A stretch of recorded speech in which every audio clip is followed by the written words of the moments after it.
মাসালুল্লাযিনা ইউনফিকুনা আমওয়ালাহুম ফি সাবিলিল্লাহ কামাসালি হাব্বাতিন আমবাতাত সাবা সানাবিলা ফি কুল্লি সুমবুলাতিন মিয়াতু হাব্বা ওয়াল্লাহু ইউদাইফু লিমান ইয়াশা ওয়াল্লাহু ওয়াসিউন আলিম। আল্লাহ কি বলছেন? আমার রাস্তায় কোনো মানুষ যদি 1 টাকা দান করে, এর মিসাল হলো তিনি জমিনের মধ্যে একটা গাছের বিচি লাগাইলেন, ওখানে একটা গাছ হইল, 7টা ডালা হইল, আমি আল্লাহ ওই 1 টাকার বদলায় তাকে আমি 100 করে আমি ফল দেব। আপনারা মনে রাখবেন, যারা আল্লাহর রাস্তায় মানুষের দুঃখ লাঘব করার জন্য 1টা টাকা দিবে, আল্লাহ তার জীবনে গরিবই রাখবেন না কোনোদিন। আপনারা জীবনে যদি কামিয়াবি অর্জন করতে চান, জীবনে যদি বড় হতে চান, আপনারা প্রতিদিন আল্লাহর ওয়াস্তে, আল্লাহর মহব্বতে, কাউকে দেখানোর জন্য না, কোনো বাহবার জন্য না, পেপারে নাম উঠানোর জন্য না, 1টা টাকা দিবেন। আপনারা ছাত্র মানুষ, সকলের সামর্থ্য নাও থাকতে পারে ডেইলি 1 টাকা, আপনারা 7 দিনে 1টা টাকা দিবেন আল্লাহর রাস্তায়। সেটাও যদি না পারেন 15 দিনে 1 টাকা দিবেন। সেটাও যদি না পারেন 1 মাসে কমপক্ষে 1টা টাকা আল্লাহর পথে খরচ করবেন। আর যদি আল্লাহ এটা কবুল করে, এর বিনিময়ে আপনাকে হিসাব ছাড়া দান করবেন। কিন্তু মনে রাখবেন, আপনি দিবেন না, আপনাকে দেওয়া হবে না। ফাজকুরুনি আযকুরুকুম ওয়াশকুরু লি ওয়ালা তাকফুরুন। তুমি আমারে স্মরণ করো, আমি তোমারে করব। তুমি আমার রাস্তায় খরচ করো, আমি তোমাকে দেব। তুমি 1টা দিবা, আমি হিসাব ছাড়া দেব। তুমি দিবা না, আমিও দেব না।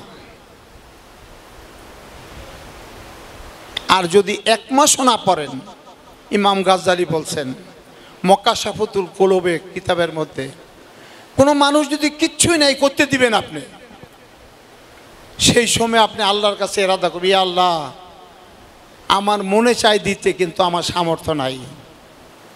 আল্লাহ, আমার যদি সামর্থ্য থাকতো আমিও দিতাম আল্লাহ। তো আল্লাহ বলে, আমি আমার বান্দার আমি সেইটা কবুল কইরা, সেইটা তার দান ধইরা আমি তাকে দেওয়া শুরু করব। কিন্তু সে দিবে না, আমি দেব না। হাজার কিতাবের বোঝা পড়লাম, কোনো কাজ করলাম না, কোনো লাভ আছে? একটা গাধার পিঠের মধ্যে 100 কিতাব বাইন্ধা দিলাম, তো গাধারে কেউ পণ্ডিত বলবে?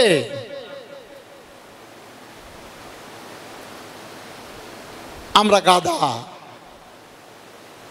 কিতাবের বোঝা বইতেছি, কিন্তু আমল নাই। হযরত ওসমান হিরি রাদিয়াল্লাহু তাআলা আনহু রাজপুত্র ছিলেন, বড় দরবেশ ছিলেন। তিনি বলছেন, মানুষের দুর্ভাগ্যের লক্ষণ 3টা। দুর্ভাগ্যের লক্ষণ 3টা। এলেম আছে, আমল নাই। আমল করছে, আমলের মধ্যে খলুসিয়ত নাই, ইখলাস, মহব্বত, খুশু কিচ্ছু নাই। আর 3 নাম্বার, আল্লাহর অনুগ্রহভাজন পীর ফকির বুজুর্গের সোহবতে গেছে, কিন্তু ইখলাস, মহব্বত, খেদমত, সোহবত, নিসবত, উলফত, শফকত, এই সমস্ত কিছু করে সে কোনো বরকত অর্জন করতে পারে নাই, কোনো লাভ নাই, জীবন বৃথা, কোনো লাভ হবে না এলেম শিক্ষা। সে এলেমকে যদি আমার জীবনের মধ্যে আমি ইনজেক্ট করতে না পারি, তা আমি তো গাধা, আর আমি সম্মানিত রইলাম।